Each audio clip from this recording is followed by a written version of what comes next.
Karnataka common entrance test ಅಂತ ಯಾವಾಗ ಬರೀತಾರೆ? PUC ಆದ್ಮೇಲೆ ಬರೆಯೋದು. ಸೈನ್ಸ್ ತಗೊಂಡು PUC ಆದ್ಮೇಲೆ ಬರೆಯೋದು.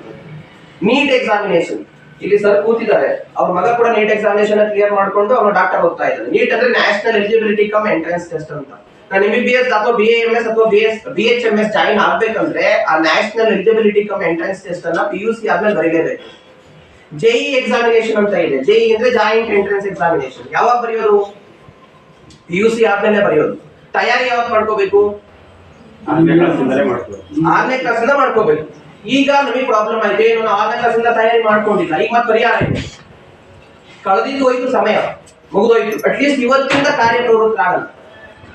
ಈ ಸ್ಪರ್ಧಾತ್ಮಕ ಪರೀಕ್ಷೆಗಳಿಗೆ ಈ ಕೋಚಿಂಗ್ ಸೆಂಟರ್ ಅಲ್ಲಿ ಏನಾದ್ರೂ ಅನುಕೂಲ ಆಗುತ್ತಾ ಬಂದ್ರೆ? ಖಂಡಿತವಾಗ್ಲೂ ಅನುಕೂಲ ಆಗೇ ಆಗುತ್ತೆ. ಯಾವ ರೀತಿ ಅಂತಂದ್ರೆ, ನನ್ನ ಅನುಭವದಲ್ಲಿ ನಾನು ನೋಡಿರ್ತಕ್ಕಂಥದ್ದು, ವಿದ್ಯಾರ್ಥಿಗಳಿಗೆ ಒಂದು ಪ್ರಶ್ನೆನ ಓದಿ ಅದನ್ನ ಅರ್ಥೈಸ್ಕೊಳ್ಳೋದೇ ಕಷ್ಟ. ಕಾಂಪಿಟೇಟಿವ್ ಎಕ್ಸಾಮಿನೇಷನ್ ಪ್ರಶ್ನೆ ಅರ್ಥ ಮಾಡ್ಕೊಳ್ಳೋದು ಕಷ್ಟ, ಉತ್ತರ ಹುಡುಕೋದು ಎರಡನೇ ಮಾತು. ಪ್ರಶ್ನೆ ಅರ್ಥ ಮಾಡ್ಕೊಳ್ಳೋದು ಕಷ್ಟ. ಯಾಕೆ ಪ್ರಶ್ನೆ ಅರ್ಥ ಮಾಡ್ಕೊಳ್ಳೋದು ಕಷ್ಟ ಅಂದ್ರೆ, ಆ ಪ್ರಶ್ನೆನ ಟ್ವಿಸ್ಟ್ ಮಾಡಿರ್ತಾರೆ. ಟ್ವಿಸ್ಟ್ ಹೆಂಗ್ ಮಾಡ್ತಾರೆ? ನಿಮಗೊಂದು ಎಕ್ಸಾಂಪಲ್ ಹೇಳ್ತೀನಿ. ಬಾಣಾವರ ಕರ್ನಾಟಕದಲ್ಲಿ ಎಲ್ಲಿ ಬರುತ್ತೆ? ವಿತೌಟ್ ಆಪ್ಷನ್ ಯಾರು ಆನ್ಸರ್ ಹೇಳ್ಬೋದಾ? ಬಾಣಾವರ ಕರ್ನಾಟಕದಲ್ಲಿ ಎಲ್ಲಿ ಬರುತ್ತೆ? ಬರುತ್ತೆ. ನಾನೀಗ ಆಪ್ಷನ್ಸ್ ಕೊಡ್ತೀನಿ.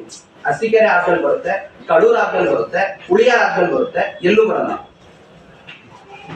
ಆ ಕಡೆ ಬಂದ್ರೆ ಬಾಣಾವರ ಆದ್ಮೇಲೆ ಬರುತ್ತೆ.